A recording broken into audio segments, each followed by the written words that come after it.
Life and Style.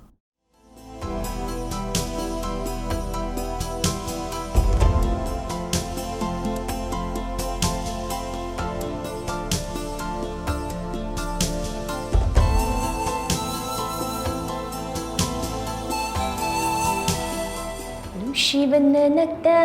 lingdana lay javanan nujagi thamoigi apin ba oire taudun ne chatningi nung shiba malang duda akiba faudiktre taibang palsida nung shibana nakta lingdana lay javanan nujagi thamoigi apin ba oire tauduna chatningi nung shiba malang duda akiba faudiktre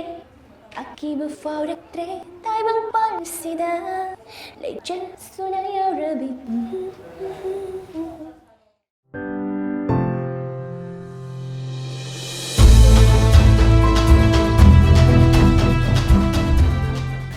Times of Manipur Tom TV na akana na sandok chariba Life and Style tharamasibu mideng tabiri bapumna magpo adomgi host Daina PANGSATABAM na taramok chari ngasigi Life and Style gi episode ta mayam gi damak khudol tamjagadariba si Manipuri modern song gi lamasida nauna khungdazaraklibi Analisha Lourembam hariba personality asiga wari sanajaraga mayamda khudol tamjari Analisha ahanba maktada koi Tom TV na sandok chariba ko Life and Style hariba thoramasi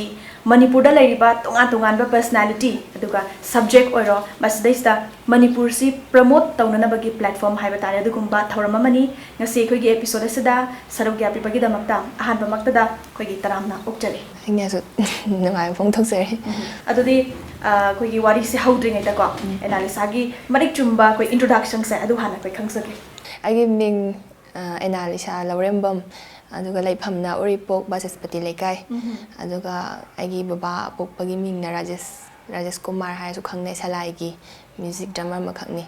aduga agi mama agi mingna rangini isinau na mari suje isinau mari gi manung Analisha na kaya so aina ahanne education qualification gi matang na sukra thamiro ai education je hojik ki oina di undergraduation da laiba aduga keno isai gi lamdo iragana classical se third year maina tawri aduga keno modern song gi di hojik adum haidi honajari hada ado Analisha marak thatna ko akoi sum tajaba matamda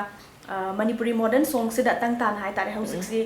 sigi stage sida su koi yorakli ko kana su prepare hadi lam sida he na mahai se haina na bagi damak hona jari adu oina ma koi na sum tajaba matamda jagoi gumba ate classical ko folk so dumak akoi tammi haina sunum tajai ko maroina isai na hana horak pibra na traga jagoi gi lamda hana hodor kibra habigi wari se adu amtang koi tajake ko ai dum haijai ai se han badadi kana pisak pingai dagi hai tare pitruk pingai sung wangai dagi dum jagoi dagi dum horeba aduga horei se khoi gi imung manu ichine na adagi khoi gi sum isinau nini hoi singsina duga puja gumba jagoi gumba saba khotpagi sum adugumba gi platform sida moina sum adi nga ki thokpam tawraga dum sesalaga dress ka se maina puthokpa horok pai tar adi jagoi dum mamaina chahi manga muktagi dum sabagi di sum art ki form se dum chingchalakpa adai baba so dum art ki form da leibanina adagi dum aina isai jagoi je sum sara kan step phara kuina class 8 pok se dum folk musical ndagi dance ki se class kathakali adai Manipur gi wangbada dum atopa state ki da maina chale Orisha gumba ko adugumba maina sum jagoi gi lam sida oina hana khong kuina thongdara matung sida isai da mu okay adoi targeting sai jagoi tamak pase chahi ke amuk surak patam jagoi tamak padi ai hamba da budi isagi oina sum kem tamde adum isagi oiba kaino sina dum phana kuina class 8 9 sibu dum thare aduga kaino tamgi ba thawen tamgi ba sidi oza indramni na pasoi dagi oza ma khakna khogi school chairman sina pusalaga adumaina mapanda sumaina jagoi am khak uttori khotri foki amana nang yaw kholo habda aduda khatang tamjagi haitar ada dagi di jagoi gi batuk dagi di isai gilam se lai ko isai gilam se kamai lakhi bano hai bagi wari do oza guru kana da tammi mathang tamlak bagi stage emo rito ko hai isai gi lam si so dum adune haide hamba du main taw kane school gi founder oza ai him's school da tame ko hamba ada class 5 6 ꯑꯗꯨꯋꯥꯏꯁꯤꯗ ꯑꯣꯖꯥꯁꯤꯅ Patriot ꯁꯣꯡꯒꯨꯝꯕꯒꯤ ꯁꯨꯝ ꯑꯗꯨꯃꯥꯏꯅ ꯇꯝꯃꯨ ꯈꯣꯠꯂꯣꯅ ꯍꯥꯏꯔꯛꯄꯗꯒꯤ ꯑꯍꯥꯟꯕꯁꯦ Patriot ꯁꯣꯡꯗꯒꯤ ꯍꯥꯟꯅ ꯍꯧꯔꯛꯑꯦꯀꯣ ꯑꯗꯨꯒ ꯑꯗꯨꯃꯥꯏꯅ ꯑꯣꯖꯥꯁꯤꯡꯁꯤꯅ ꯄꯦꯇ꯭ꯔꯣꯏꯠꯀꯤ ꯁꯨꯃꯥꯏꯅ ꯔꯦꯗꯤꯑꯣꯒꯤ ꯊꯣꯛꯀꯗꯕꯅꯤ ꯈꯣꯠꯀꯗꯕꯅꯤ ꯀꯥꯏꯅ ꯔꯦꯗꯤꯑꯣꯒꯤ ꯆꯥꯏꯜꯁꯤꯡꯒꯤ ꯑꯗꯨꯃꯥꯏꯅ ꯑꯗꯨꯒꯨꯝꯕ Patriot ꯁꯣꯡ ꯀꯩꯀꯥ ꯁꯨꯝ ꯁꯛꯄꯁꯤꯗꯒꯤ ꯑꯩꯅ ꯏꯁꯩꯁꯤ ꯌꯥꯝ ꯍꯥꯏꯗꯤ ꯈꯤꯇꯪ ꯑꯗꯨꯃꯥꯏꯅ ꯔꯦꯀꯣꯔꯗꯤꯡ ꯁꯥꯎꯟꯒꯤ ꯍꯦꯛꯇ ꯆꯪꯉ ꯈꯣꯠꯂꯒ ꯁꯛꯄꯗꯨꯗꯒꯤ ꯑꯩꯉꯣꯟꯗ ꯌꯥꯝ ꯄꯥꯝꯖꯈꯤꯕ ꯁꯛꯅꯤꯡꯕ ꯑꯃꯈꯛ ꯄꯣꯛꯈꯤꯕ ꯍꯥꯏꯇꯥꯔꯦ ꯑꯗꯨꯗꯒꯤ ꯑꯗꯨꯃꯥꯏꯅ ꯑꯣꯖꯥꯁꯦ ꯇꯝꯃꯒꯦ ꯈꯣꯠꯂꯒꯦ ꯀꯥꯏꯅꯗꯤ ꯈꯟꯕ ꯑꯗꯨ ꯑꯣꯏꯇꯥꯔꯁꯨ ꯑꯩꯅ ꯊꯑꯣꯏꯅꯗꯤ ꯑꯣꯖा ꯅꯥꯏꯔꯒ ꯇꯝꯕꯗꯤ ꯅꯠꯆꯗꯦꯕ ꯑꯗꯨꯃꯥꯏꯅ ꯀꯩꯅꯣ ꯇꯧꯔꯀꯥꯟꯁꯤꯗ ꯇꯝꯃꯀꯥꯟꯁꯤꯗ ꯍꯧꯖꯤꯛꯀꯤ ꯑꯍꯥꯟꯕ ꯑꯣꯖꯥꯁꯤꯗꯤ ꯑꯣꯖꯥ ꯏꯟꯗ꯭ꯔꯝꯅꯤꯁꯤꯅ ꯑꯗꯨꯝ ꯍꯧꯗꯣꯔꯛꯑꯦ ꯖꯒꯣꯏꯁꯨ ꯃꯥꯁꯨ ꯏꯁꯩꯁꯨ ꯇꯧꯋꯦꯕꯀꯣ ꯄꯨꯟꯅ ꯑꯗꯨꯃꯥꯏꯅ ꯍꯧꯗꯣꯔꯛꯑꯦ ꯑꯗꯨꯒ ꯈꯔ ꯀꯨꯏꯔꯀꯥꯟꯁꯤꯗ ꯐꯣꯛ ꯂꯣꯝꯗ ꯑꯃꯨꯛ ꯂꯥꯛꯑꯦ ꯐꯣꯛ ꯂꯣꯝꯁꯤꯗꯅ ꯑꯣꯖꯥ ꯒꯣꯁꯦ ꯃꯩꯇꯩ ꯃꯉꯣꯟꯗ ꯑꯗꯨꯒ ꯇꯝꯃꯦ ꯑꯗꯨꯒ ꯃꯊꯪꯗꯅ ꯑꯣꯖꯥ ꯃꯣꯗꯔꯟ ꯁꯣꯡꯗ ꯂꯥꯝꯕꯨꯡ ꯏꯃꯣ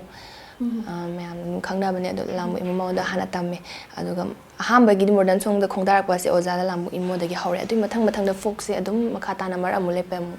ꯇꯧꯔꯒ ꯑꯗꯨꯃꯥꯏꯅ ꯍꯧꯖꯤꯛꯁꯤꯅ ꯑꯣꯏꯅ ꯃꯣꯗꯔꯟꯗ ꯑꯗꯨꯝ ꯐꯖꯅ ꯆꯪꯖꯜꯂꯦ ꯑꯗꯣ ꯍꯥꯏꯇꯥꯔꯦ ꯉꯁꯥꯏꯒꯤ ꯇꯣꯉꯥꯟꯕ ꯀꯣ ꯑꯩꯈꯣꯏꯒꯤ ꯏꯁꯩꯒꯤ ꯇꯣꯉꯥꯟꯕ ꯂꯝ ꯑꯁꯤ ꯂꯩꯔꯤ ꯐꯣꯛ ꯂꯩꯔꯤ ꯀ꯭ꯂꯥꯁꯤꯀꯦꯜ ꯂꯩꯔꯤ ꯃꯁꯤꯗꯩꯁꯤꯗ ꯃꯣꯗꯔꯟ ꯁꯣꯡꯁꯤꯗ ꯑꯩꯈꯣꯏ ꯑꯦꯅꯥꯂꯤꯁꯥꯅ ꯆꯨꯁ ꯇꯧꯔꯤꯁꯦ ꯀꯔꯤ ꯃꯔꯝꯒꯤꯅꯣ ꯁꯤꯗ ꯍꯦꯟꯅ ꯄꯥꯝꯕꯒꯤꯔꯥ ꯀꯃꯥꯏꯅ ꯇꯧꯏ ꯄꯥꯝꯕꯕꯨꯗꯤ ꯂꯣꯏꯅꯃꯛ ꯈꯨꯗꯤꯡꯃꯛ ꯐꯣꯛꯁꯨ ꯄꯥꯝꯃꯤ ꯀ꯭ꯂꯥꯁꯤꯀꯦꯜꯁꯨ ꯄꯥꯝꯃꯤ ꯑꯗꯣ ꯄꯥꯝꯕꯒꯤꯗꯤ ꯂꯣꯏꯅꯃꯛ ꯁꯤ ꯃꯔꯨꯑꯣꯏꯅ ꯁꯤꯡꯒꯔ ꯍꯥꯏꯗꯤ ꯁꯤꯒꯤ ꯁꯤꯡꯒꯔ ꯑꯃ ꯑꯣꯏꯕ ꯃꯇꯝꯗ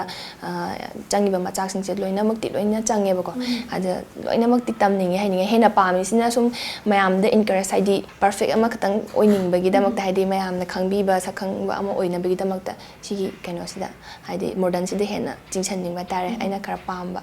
ꯑꯗꯣ ꯑꯣꯏꯒꯗꯤ ꯉꯁꯥꯏꯒꯤ ꯃꯣꯗꯔꯟ ꯁꯣꯡꯒꯤ ꯂꯝꯁꯤꯗ ꯆꯪꯁꯤꯜꯂꯛꯄꯁꯦ ꯆꯍꯤ ꯀꯌꯥꯃꯨꯛ ꯁꯨꯔꯦ ꯑꯦꯅꯥꯂꯤꯁꯥ ꯍꯧꯖꯤꯛꯀꯤ ꯃꯥꯒꯤꯁꯨ ꯃꯍꯩꯒꯤ ꯃꯥꯒꯤ ꯁ꯭ꯇꯦꯖ ꯁꯣꯏꯗꯅ ꯂꯩꯔꯝꯒꯅꯤꯀꯣ ꯏꯁꯥꯒꯤ ꯀꯔꯤ ꯄꯔꯐꯣꯔꯃꯦꯟꯁ ꯄꯤꯕ ꯉꯝꯈ꯭ꯔꯕꯒꯦ ꯀꯔꯤ ꯄ꯭ꯔꯤꯄꯦꯔꯦꯁꯟ ꯇꯧꯔꯤ ꯍꯥꯏꯕꯅꯆꯤꯡꯕꯀꯣ ꯁꯤꯒꯤ ꯂꯝꯁꯤꯗ ꯑꯃꯨꯛ ꯇꯥꯛꯄꯤꯌꯨ ꯏꯁꯥꯒꯤꯁꯦ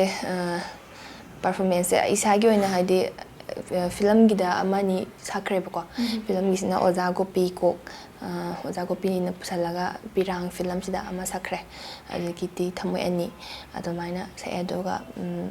ꯑꯦꯜꯕꯝꯒꯤ ꯑꯣꯏꯅꯗꯤ ꯍꯧꯖꯤꯛ ꯁꯨꯇꯤꯡ ꯑꯣꯏꯅ ꯆꯠꯊꯔꯤ ꯍꯥꯏꯇꯥꯔꯦ ꯑꯦꯗꯤꯇꯤꯡ ꯇꯧꯗꯣꯏꯒꯤ ꯑꯗꯨꯝ ꯇꯧꯔꯤ ꯀꯔꯤ ꯏꯁꯩ ꯑꯣꯏꯗꯕ ꯑꯦꯜꯕꯝꯁꯤꯗꯤ ꯕꯣꯝꯕ꯭ꯂꯥ ꯍꯥꯏꯅ ꯍꯥꯏ ꯃꯃꯤꯡꯁꯦ ꯀꯅꯥꯅ ꯑꯦꯛ ꯇꯧꯕ ꯑꯩꯈꯣꯏ ꯑꯦꯜꯕꯝ ꯑꯣꯏꯗꯣꯏꯅꯣ ꯑꯦꯛꯁꯦ ꯆꯦ ꯁꯣꯃꯥꯒ ꯗꯥꯈꯥꯕꯒ ꯃꯣꯏꯅꯤꯅ ꯇꯧꯋꯦ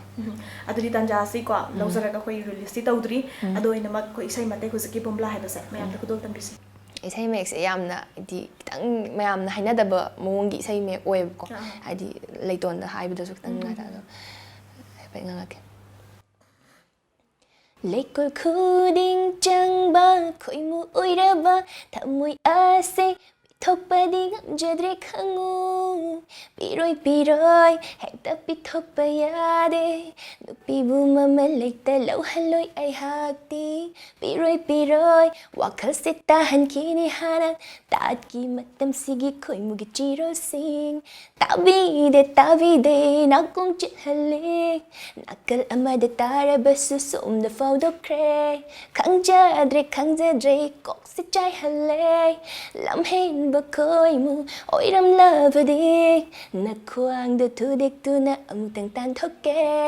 ꯅꯈ꯭ꯋꯥꯡꯗ ꯊꯨꯗꯦꯛꯇꯨꯅ ꯑꯃꯨꯛꯇꯪ ꯇꯥꯟꯊꯣꯛꯀꯦ ꯕꯣꯝꯕ꯭ꯂꯥꯅꯤ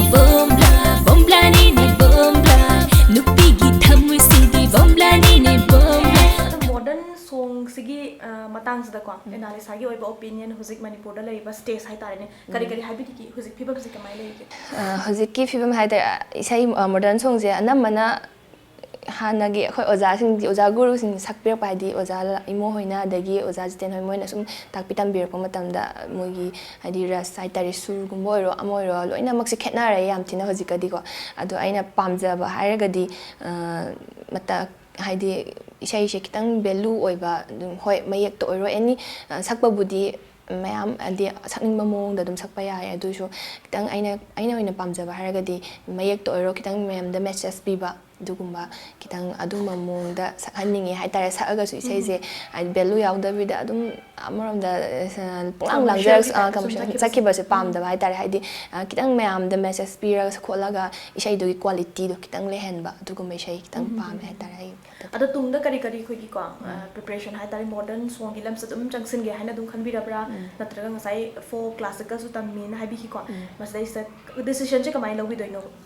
future gi khala gai ta hoi ai oina de adum hai kaino sida modern song sida oina ai mayam gi ai hojik su kaim tabudi hai jadri hai tare ko adubu ai adum oza guru sing sida tamjaraga hotna jaraga mayamna nushibiduna haidi mayamda aina aigi wakhalon kitang aigi idea puthok jaraga aduga henna modern song si chawkhat bagi kaino sida ai kitang hotna janage ne khal adumaina modern song sida oina adu masai gi huziki bombla hai basina taba to pakari kari sem saba lai ke koi bombla hai jina tabadi duet ta lairi bako duet sida na kitang romantic oraga namme aduna dapoi rai thokchom ga tangoi adu isai sina aduga keno atai di ani hum di tawai bako ani hum se ama sina single oirani amadi adu dum dapoi rai na music compose tawraga adumai tabi hojiki bomblas na da sanjoina hana keno tabi bane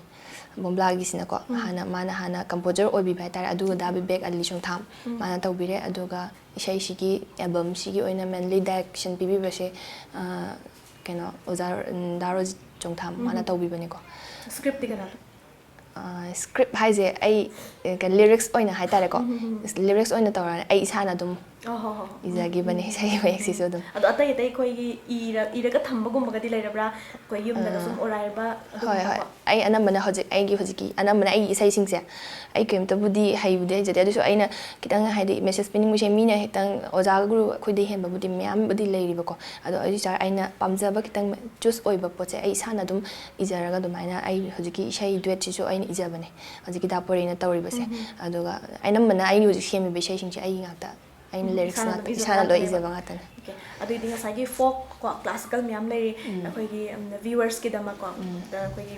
analysis si isai gi lam sida nauna khongda jaraga khoi achok ba mangla nama soida leramani ko adu isai se amadi tanga khudo tamiyone thamoi gi mami di mai thongda tabani mai thong ola badi thamoi oli haina khini ai bua muktang kauramu kaunindraba na chilna ai bua muktang kauramu kaunindraba na chilna karam leli hanglamu marup oi bai hauna sha marup oi bai hauna sha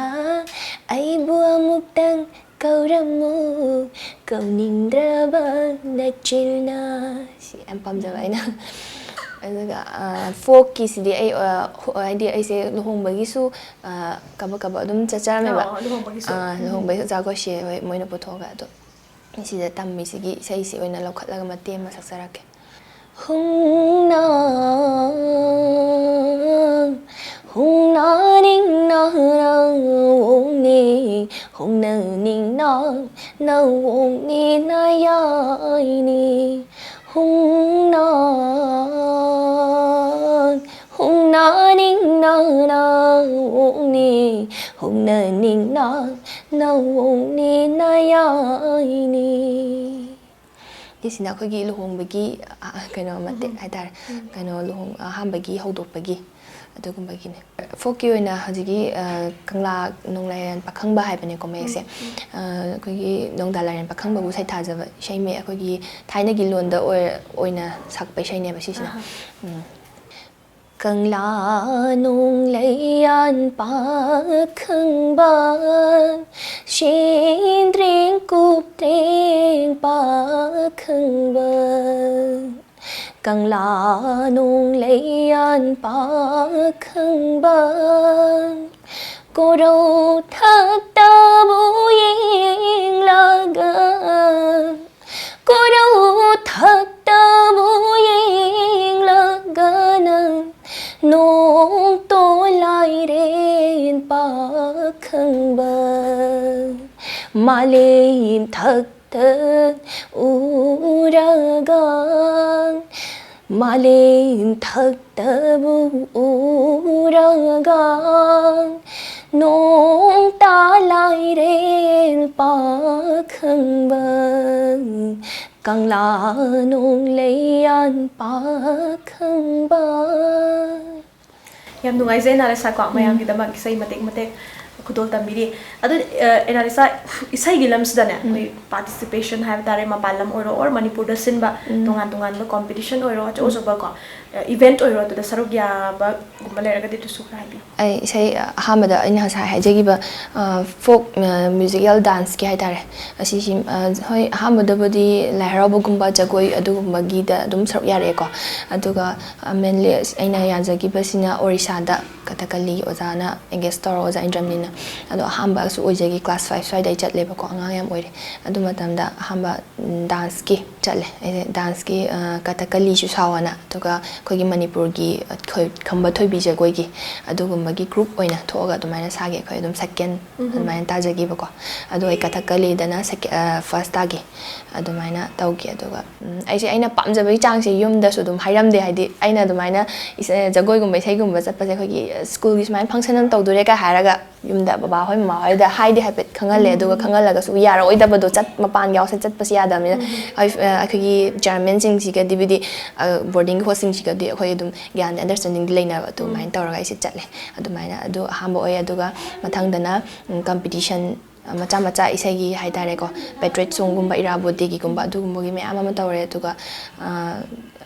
mathang da khogi folk tam tawe folk gi dena oja go sena puthokpi ko music college ta hoji aina saksagi ba khanglai nonglai pa khangba se sigi si chae aduga sigi si so dum consolation da phangi ba adana tawe aduga atai thoidokna atai di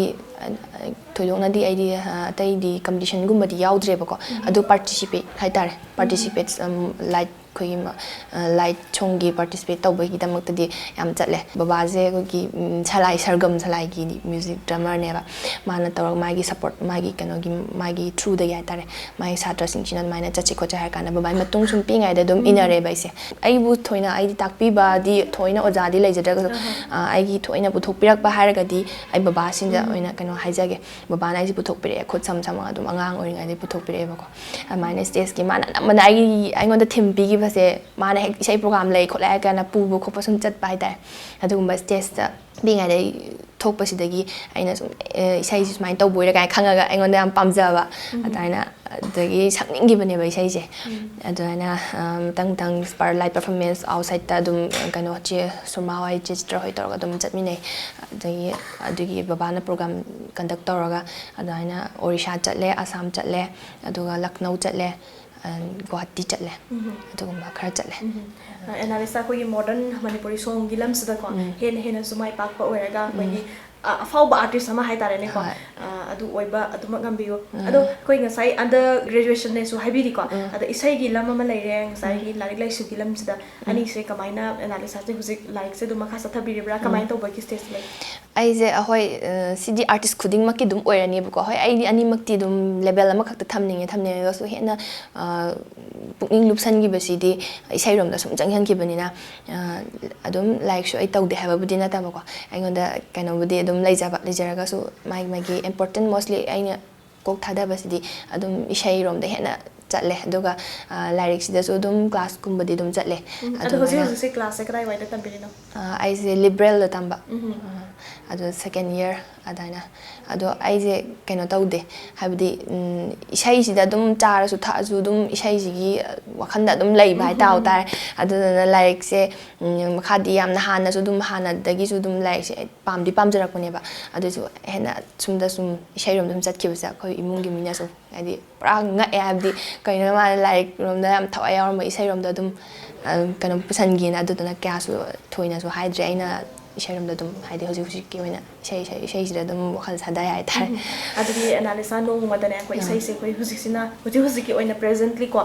modern Manipuri song gi sida karam oza guru gi makhada tabiri no mada akoi practice na kamain tawi class se kamaina chat hai tare yum daga sidum ngang ba khot ba ko asi kamain tawi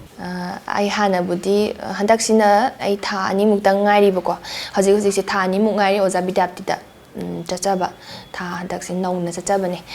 hana budi oza ji 10 naram na chatlame adu di adum class se marak to voice culture to bogi oina chatle ba ko folk ki su Sunday oza go se manak chat ba ko tan tawe aduga isai gi minute se haidi folk ki da som theme ma tungale aduga kano da so dum modern ki classical gi da so tungale adu at one time da khoi gi modern ne folk ne classical ne pulap tamjan ba se masi haidi kamain tawi khetna bas di ko adi ngasai khoi kari go ma khoina goal ma keno tawge ha ga di amada di main se hana thamda ya thamda ya de ado ai mainly thamai sina classical om da thame classical gi rag mayam se ai ko to theory se later ga di hojikan isai modern lai sakpa matam da yamna haidi quality se ai wonda haidi nuai taba ai khatang har ga na samna har khanau kitang nuai taba se kamai dai horokpano kamai torokpano haibse raga do khangdaba dai ne hai tare singna ha adugum mayam ama oja singna takpi ko aduduna ai theory se hen khangning ba mai ngonda fawe ba aduduna theory se idea aduna classical gi theories da hena naina ge na khale aduga focus dana mu hana class chacharam bagi chum aina knowledge to lehau bagi wane ba hena aina hojik lupisina modern plus classical da ai dum khong thangjan jare hai ta ado loiselak pasada ko analisa khoi tungda analisa gi future aim se isagi ka hetar aim di hoi sigi isai gi lams da professionally lams da khongdar ani ko ahen ba kari kari future chap chaba aim se kari oi piningi kain ga leidana kari kari hadini ai ngam ai gi sum angang oi de khanjarak pa dream hai tare ko adugum ma khak dum leijai ba ko ado hoi isai se ai gi hobby ju hobby ni aduga adum profession to oi done life adum chacha ge na khali hayeng aina lairi khay adum isai se ai angamba dum ai angamba thak to hona level to hona raga ai adum mayam gi seba taw ngamna mina no shiba ai pamje aduga tumaina mina khangbi ba masak khangbi ba adugum isai gi lamsida ojaba pamje hai tare ko aduga aina hena ai gi sum dream ma khak leija ba tare adusuna ai sum active se am pame ai sai gumba try tawgena adum wakhalam khak leijai adum kha aina hope tawjaba hai tare sisim khadang ai gi dream ji mai thame yam no ai zedo nasiko Tom TV ki life and style da sarok ya pipa sikari phaubi kari kari ahen ba wahi hai tare ni ko viewers ne kari kari habi ning hoi si Tom TV channel je worldwide channel hai ta kamna ka ha ai gi di amna nungai ba musu khangde yamna kaino tawba phaw hai tare thajadaba ma khak phaw ai sumaina ga isai gi lam khongda jaraga su sumaina mayam gi si worldwide channel sida sigi channel sigi through da gi khangbina ba khotpina ba sumaina pusan birak pase ko si ta sengna si ai kitang panjage ha tare sigi se akhoi da chan mangang mana adagi da chitrasen moina tawbiraga sumaina simanang sumaina isai sumaina tawdore khotre ta di enang sumaina mayam mang da thoktor bani nang se kitang kana tawba ma changi aduduna Tom TV gi sida nang ed kana taw kholo kaina hak pa ta ai yam nungai ba adagi di thajadaba do aingona phawe aduga sumaina tawbibase dum artist sing gi damota di yamna kani hai apung thogat ba adugumba ma khangni hai tar aduduna hena dum tung da su artist sing mayam ma leiri adudugi sigi channel sida tung da hena takhat ba adagi di sumaina sidagi henba phanghan ba pa me hai tare ko aduna hai jani sumaina yam nungai je analisa ko analisa gi maroi ba journey si jagoi da gi haujar aga so isai gi lamsda akoi khong thangjin biri hai tare ko tapna ko adu hena mai pakpa oibiu aduga lepa leitana hona ba lepi ganu aduga chauba ko afau ba artist amado oiba ngambiu haiba wa famasi thamsba loina na sigi oina di mayam da gi kaina na ba ya thang logzari